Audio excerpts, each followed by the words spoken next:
I feel like biomedical technicians or engineers kind of get lost in the health field. People kind of forget that somebody needs to make the equipment work and make sure it works properly. Hi, I'm Regina Cruz. I am the Biomedical Equipment Technology Program Coordinator for Centura College. I joined the Army as a biomed tech about 7 years ago, and I enjoyed it, and I wanted to continue it after I retired. Biomedical technology is basically the equipment and how we upkeep it and how we make it work.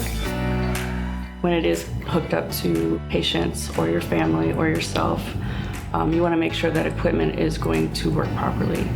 You want to make sure you do upkeep the equipment, so preventative maintenance. We do also repair equipment. So a typical day for a biomed student at Centura would be either they're going to be working hands-on with the specific class's equipment, whether it's diagnostic devices or treatment devices, basic electronics, learning what the different components are, learning how to solder, learning how to troubleshoot. An ideal student for the biomed program would be somebody that likes to solve problems, up for a challenge. So somebody that can work in a fast-paced environment and is a good team player. Biomed techs also work on incubators and fusion pumps, respirators, ventilators, anesthesia machines. We work with all types of hydraulics.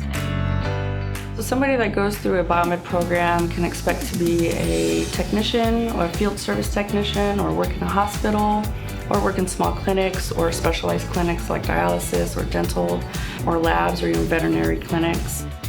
You can also be a health technology manager, meaning you would be over the biomed techs. Being a BMed tech is essential because without us, there would not be the ventilators or respirators that have been so important on treating these patients. I have friends right now that have been working overtime just to make sure they have the ventilators that are needed in their hospitals. I love the biomed field because I feel like we do make a big difference. Without us, there is no health care.